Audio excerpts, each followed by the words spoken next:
नमस्कार विद्यार्थी मित्र, कक्षा 8 इंग्लिश मीडियम और Gujarati medium subject Hindi.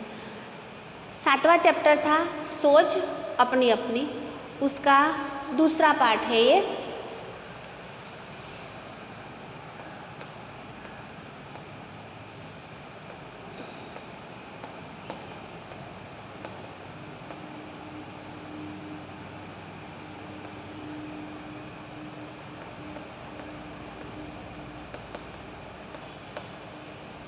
Part 2 है। पहले पार्ट में हमने देखा था कि वाद विवाद, पक्ष और विपक्ष दोनों की बातें को सुनना और दोनों बातों को अपने अपने तरीके से प्रस्तुत करना।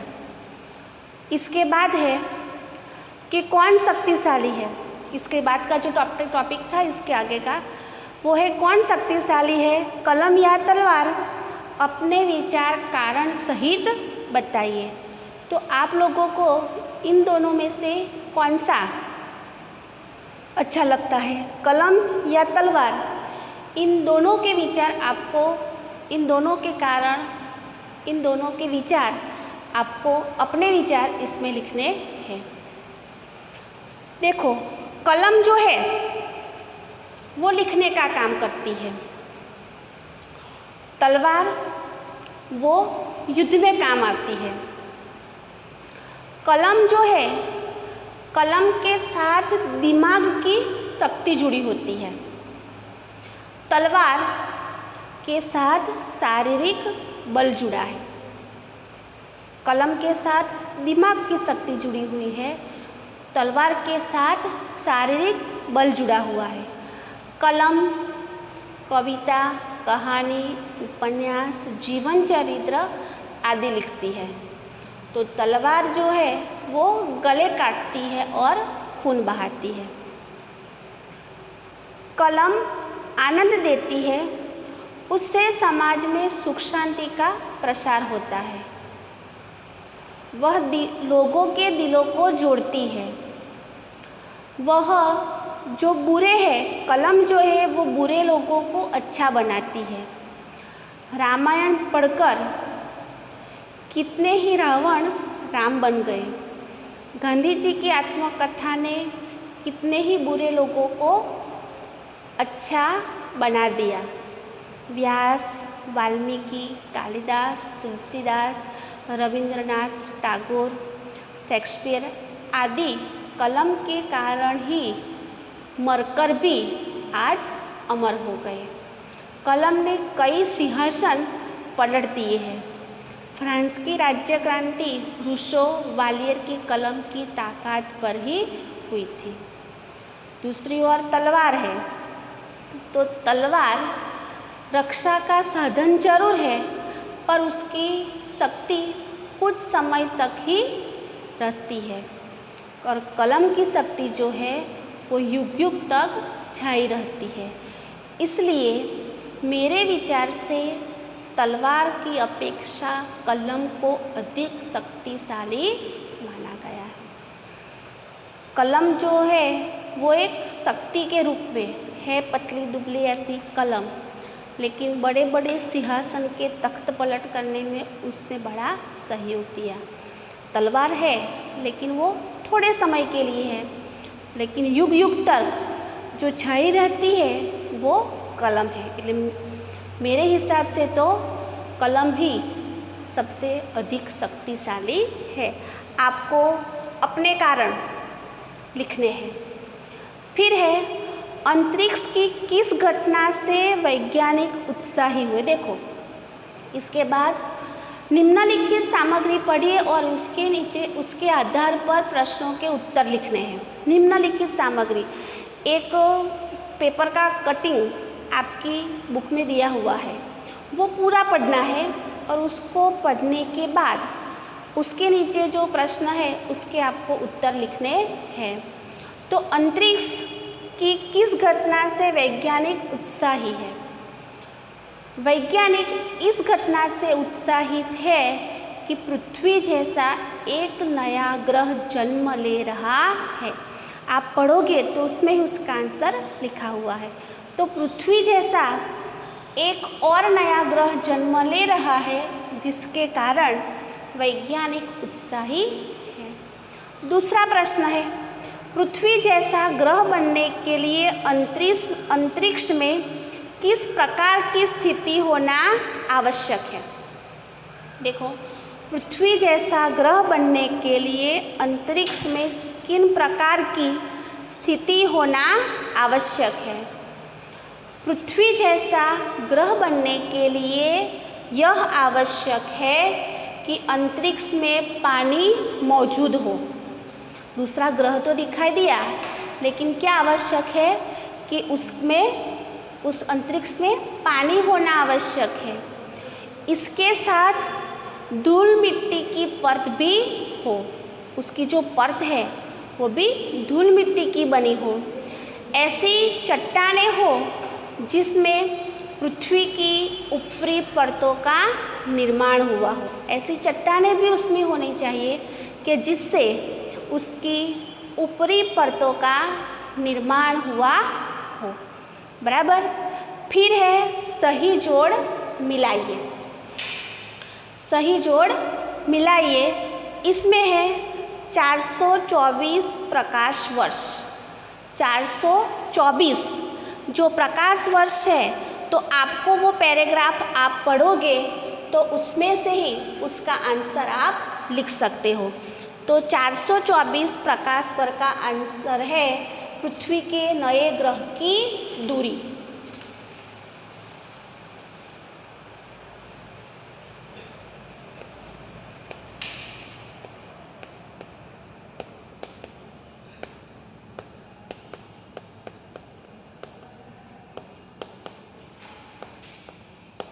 पृथ्वी का जो प्रकाश वर्ष कितनी दूर है, तो पृथ्वी जैसा ग्रह जो है वो इससे इतना दूर है। फिर है 1.6 करोड़ वर्ष। तो इसका आंसर है नए ग्रह की उम्र।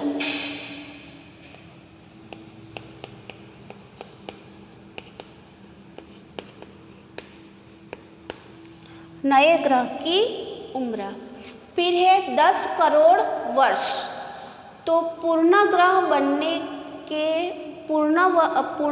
बनने में लगने वाला समय।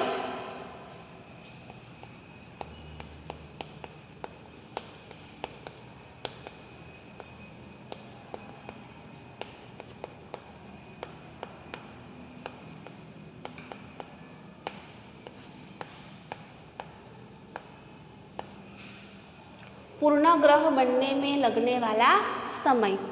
फिर है स्पिट्ज़र स्पेस। तो ये नासा का टेलीस्कोप।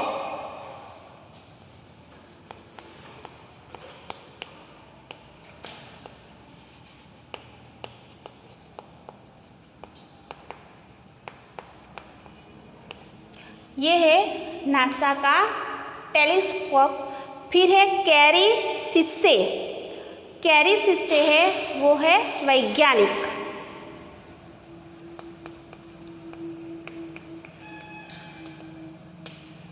वो है वैज्ञानिक। 424 प्रकाश वर्ष पृथ्वी के नए ग्रह की उम्र। 1.6 करोड़ वर्ष नए ग्रह की उम्र। 10 करोड़ वर्ष पूर्ण ग्रह बनने में लगने वाला समय। स्पिट्ज़र स्पेस नासा का टेलीस्कोप और है कैरी सिस्से एक वैज्ञानिक।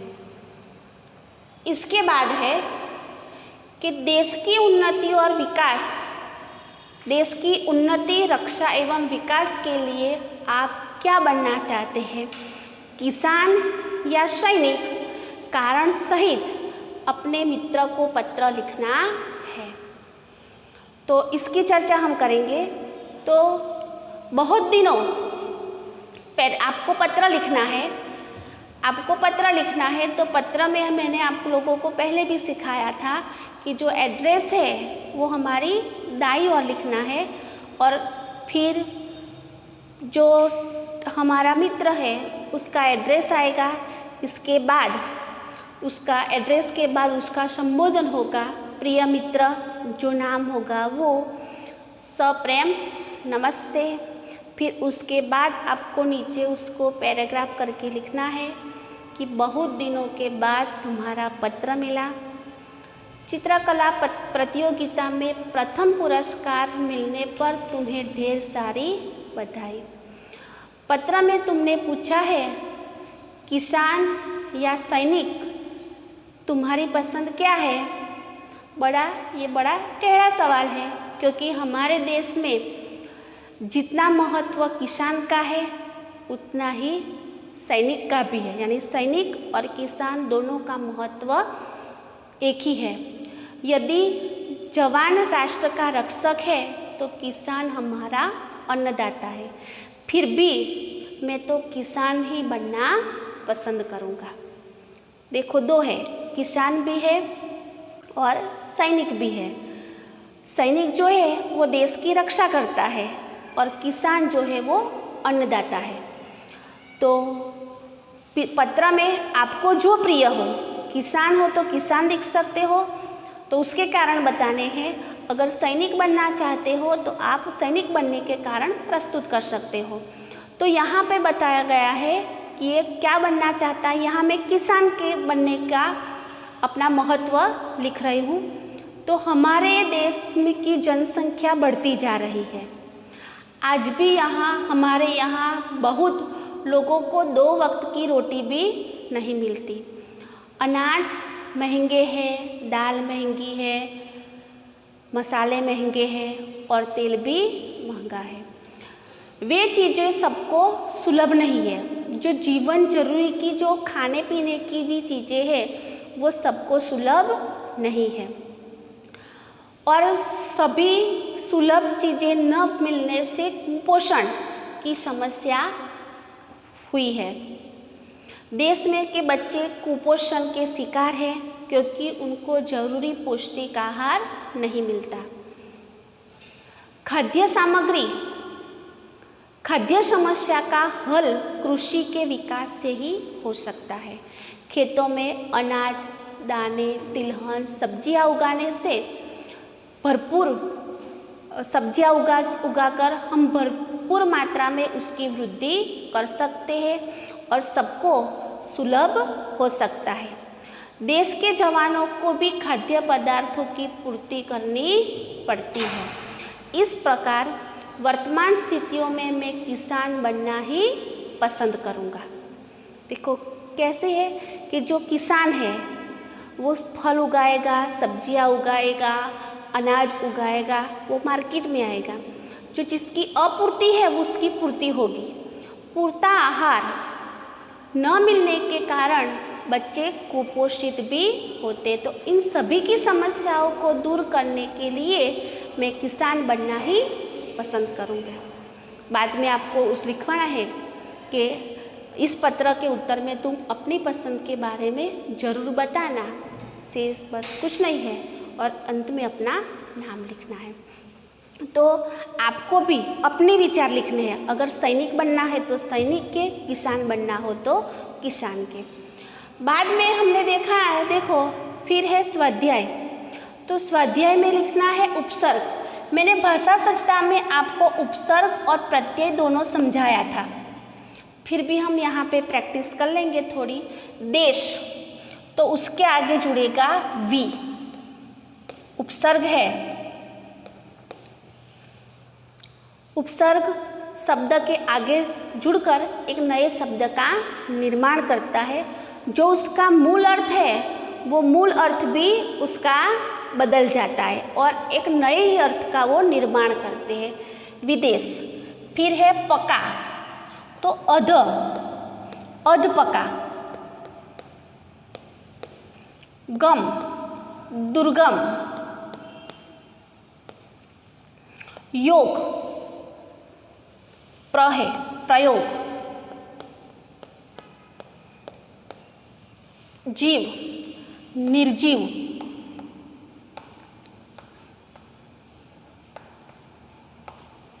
बल, निर्बल। प्रबल भी होगा, निर्बल भी होगा, हम प्रबल लिखते हैं। समझ, गैर,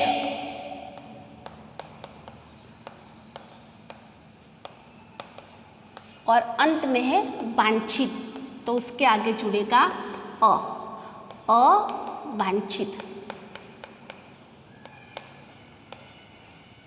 विदेश, अध्यापका, दुर्गम, प्रयोग, निर्जीव, प्रबल, गैर समझ और अवांछित, ऐसे ये प्रत्यय बनते हैं, और उपसर्ग बनते हैं।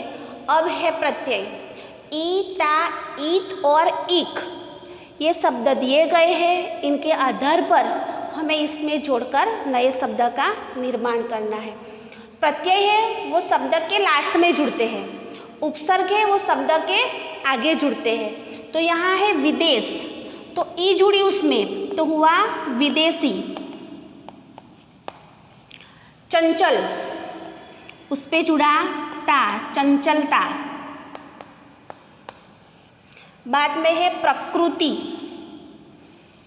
एक प्रत्यय जुड़ा, प्राकृतिक, शब्द बना प्राकृतिक। यंत्र है, तो एक प्रत्यय जुड़ा, शब्द बना यांत्रिक, एक शब्द जुड़ा। पुत्र, ई शब्द जुड़ा है तो पुत्री। मानव, ता जुड़ा हुआ है तो मानवता। बाद में है लापरवाह, इसमें भी ई जुड़ी है, लापरवाही। हंस, उसमें ई जुड़ी है, हंसी। ऐसे बनते हैं प्रत्यय के शब्द। तो विद्यार्थी मित्र, आप लोग इसके बाद का जो स्वाध्याय है आपकी नोटबुक में लिखना। Thank you.